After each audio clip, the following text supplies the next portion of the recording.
আজকে আমি দেখাবো যে এই ধরনের যেসব ইএমএমসিগুলো রয়েছে জিও ফোনের BGA-221 সেইগুলো কিভাবে আপনারা রিবলিং করবেন স্টেনসিল প্লেটের মাধ্যমে। আমার কাছে একটি রিলিফের একটি স্টেনসিল প্লেট রয়েছে যেটাতে BGA-221 সাপোর্টেড রয়েছে। এটা দিয়ে আমরা এবার এটাকে রিবলিং করব।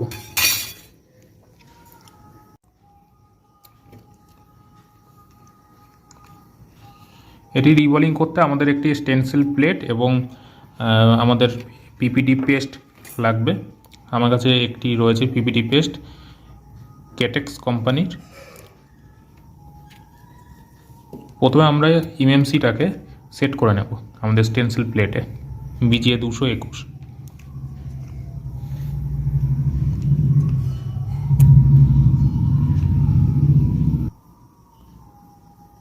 আমরা ইএমএমসিকে সেট করে নিয়েছি।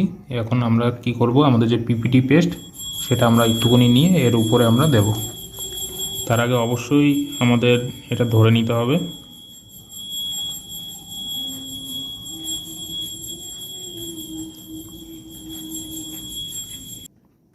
আমরা এইভাবে এটিকে রিবলিং করতে পারবো, তবে খুব সাবধানতার সাথে, কেননা কোনো মতে যদি এটি নড়ে যায় তাহলে কিন্তু আর কোনো কাজ দেবে না, রিবলিং হবে না। সেক্ষেত্রে পুনরায় আবার এটিকে করতে হবে।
এখন আমরা কি করব, ব্লোয়ার দিয়ে এটিকে আমরা হিট দেব এবং সেটা আমরা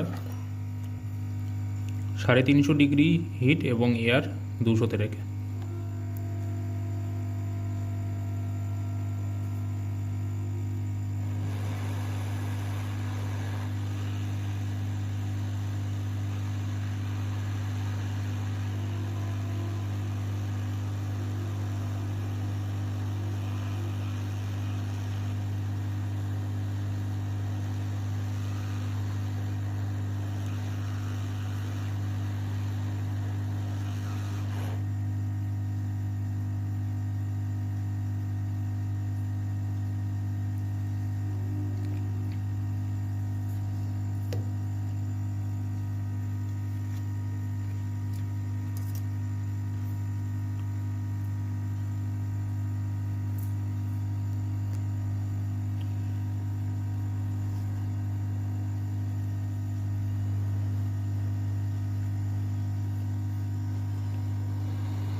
দেখুন আমাদের রিবলিং হয়ে গেছে।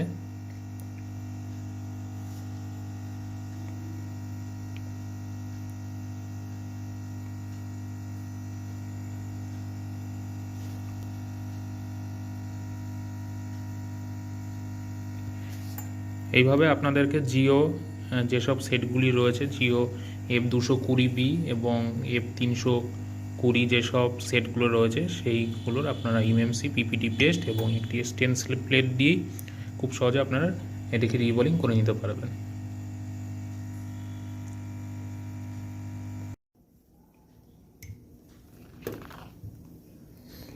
এখন আমরা কি করব, জাস্ট আমরা পিপিটি পেস্ট আস্তে আস্তে আমরা দিয়ে নেব।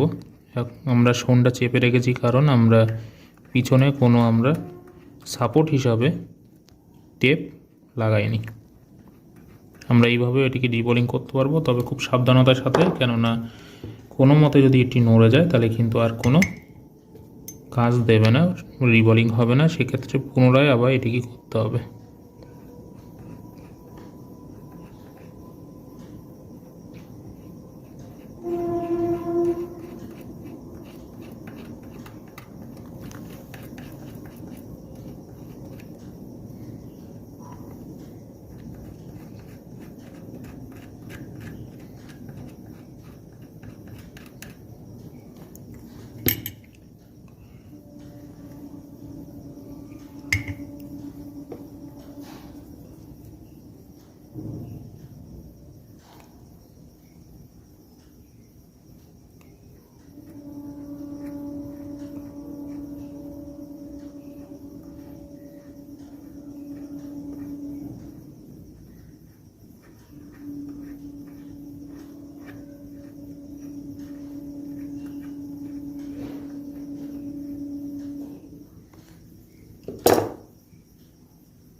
এখন আমরা কি করব, ব্লোয়ার দিয়ে এটিকে আমরা হিট দেব এবং সেটা আমরা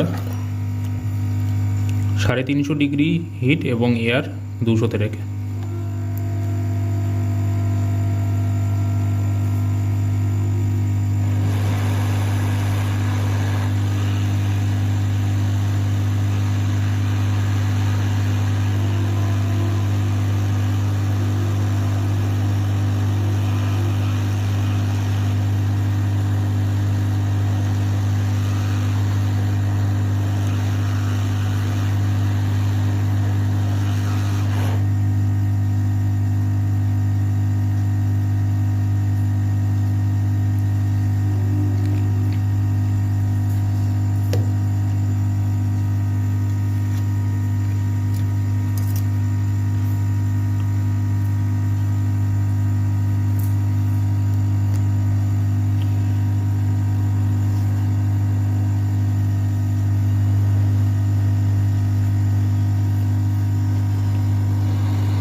দেখুন আমাদের রিবলিং হয়ে গেছে।